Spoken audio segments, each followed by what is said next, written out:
喂，喂，阿成過嚟，點啊？成日話帶你拍啲別墅咧，又話貴又話升。今日帶你睇緊呢一套別墅，150萬買到3層別墅，仲有埋前後花園。你係咪水溝我㗎？100萬買2、3房嘅啫喎。如果水溝你咁遠過到嚟睇，你都唔會埋單啦，係咪？係話，如果到時候翻去計價唔係呢個價，我唔碌卡嘅喎。咁咪就係咯，唔通我咁遠帶你過嚟，咁唔通白做啊？梗係為咗你睇買呢個別墅啦。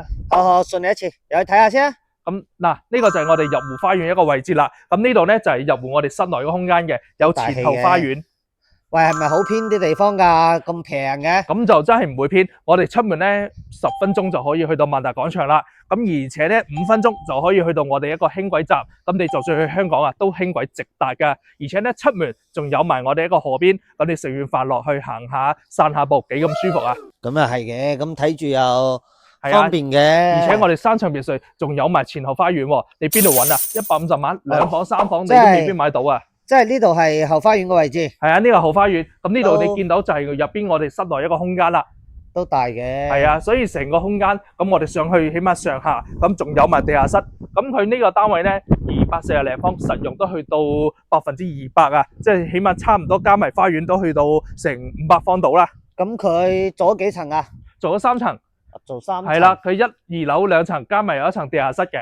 哦，係啊，咁你而家入嚟啦，我哋帶你睇下。咁呢度入戶咧，仲有翻有一個玄關嘅，咁你到時做翻上望你個鞋櫃啊，都冇問題。都得嘅，做個鞋櫃。咁入到嚟咧，就係我哋室內嘅空間啦。咁呢度都見到啦。咁上邊一層，下邊有一層。咁下邊咧就做咗個休息區。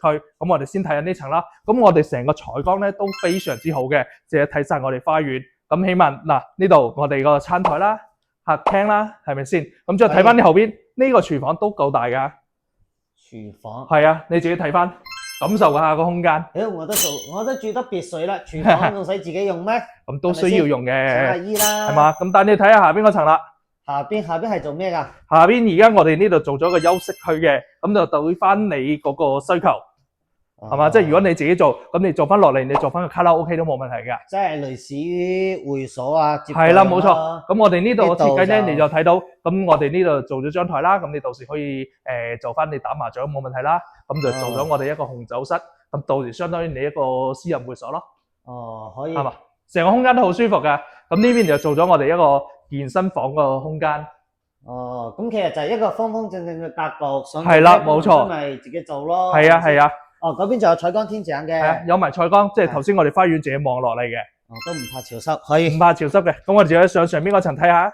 咁上邊係做休息區。係，冇錯，休息區。做咗幾間房啊？做咗3間房。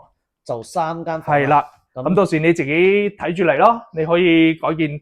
咁而且咧，我哋呢度可以直接到我哋車庫嘅。車庫。有冇車位啊？車位要另外買。哦，車位另外買，幾錢啊？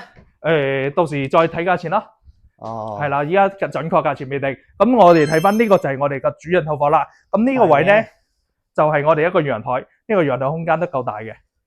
喂，對面裝修緊咯喎。嗰套賣咗啦，人哋已經準備入住，因為呢度係現樓嚟嘅，所以你買完即刻可以做嘢啦。哦。係啊，再睇翻我哋個空間，咁呢個就係我哋嗰個套位，成個套位咧又做，即係起碼淋浴啊、浴缸都夠晒位。都大嘅。夠位啊！咁呢邊你睇下，成個衣帽間你睇啦，夠唔夠大？大嘅。係啊，你做翻呢度擺翻你啲手錶啊、包包。咁呢邊做化妝台，咁呢邊你屋企幾多衫都夠晒你擺啦。係啦，如果呢度封起身做多個書房啊、電競房都夠使先。咁呢個就睇你個需求啦，係嘛？即係起碼有翻咁大嘅空間，你有先可以做啊嘛，冇你係做唔到嘅。係啊，咁呢邊係我哋一個工位。嗰啲冇咩好睇啦，冇咩好睇啦。係啦，咁呢度就係我哋一個客房啦。客房個採光起碼夠大啊，唔係好大咯，夠實用啦。住人係冇問題嘅，只不過你話如果係比較改善型啊，都係啦。咁呢邊就係我哋一個細少少嘅房啦，所以一共3個房嘛。咁如果你需要房多咧，就喺我哋頭先地下嗰一層，你可以再間多2個房都冇問題，就可以做到5個房啦。係嘅，咁都，雖然話上下3層唔大，但係你150萬呢口價都啱噶啦。咁冇錯啦。你仲有啲咩好挑啊？150萬啫喎。就係啦，所以你150萬可以買到3層嘢，仲有埋前後花園，你邊度揾？係咪先？咁如果你有興趣嘅話，你咪評論區嗰度留言咯。咁你帶我翻去揀個靚位先啦。OK，走。走。